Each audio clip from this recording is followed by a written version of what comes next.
kind of funny. Vince, a number of weeks ago, asked me if I wanted to speak. I said, you already have the A team. You don't need me. I'm going to leave you with one thought, and we can talk about the National Estuary Program at another time.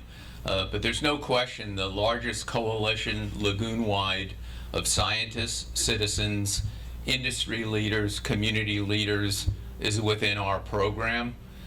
But I want to leave you with this thought. We are at a historic moment. And you don't get a whole lot of historic moments, and you don't want to miss them or maybe not take advantage. Back in 1978, the Grizzle Fig Act was passed over in Tampa, and they immediately went into a 30-year, they're still in the program, of really aggressive nutrient reduction in that watershed. In 1990, we had the Indian River Lagoon Act.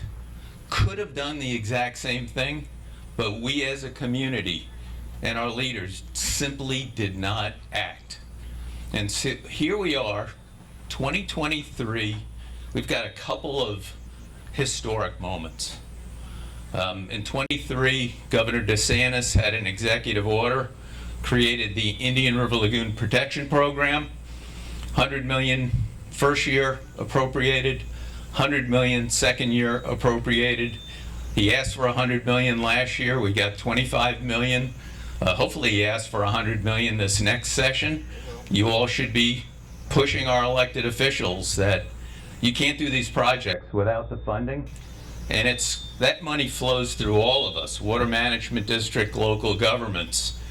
But there is one program that is the most historic program that I see.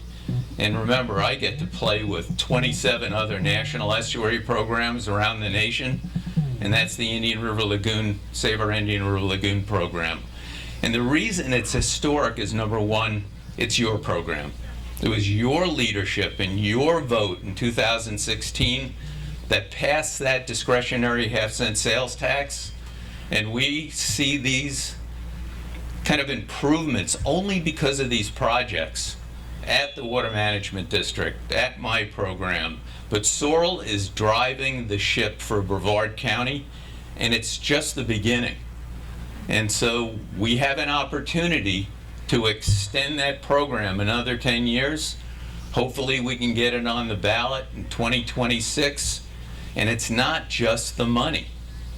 It's the ability to count on that revenue year to year to year. I don't know if my program's going to get federal funding in fiscal year 27. I have no idea.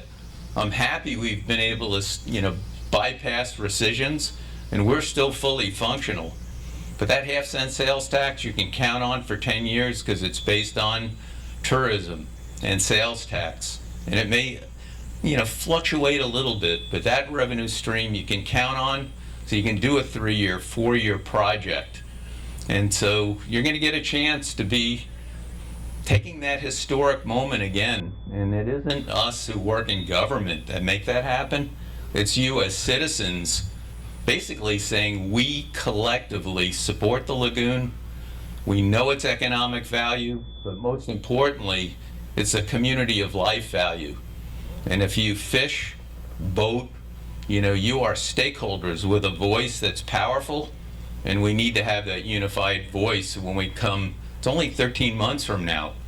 So we're, looking at jumping into a campaign hopefully soon.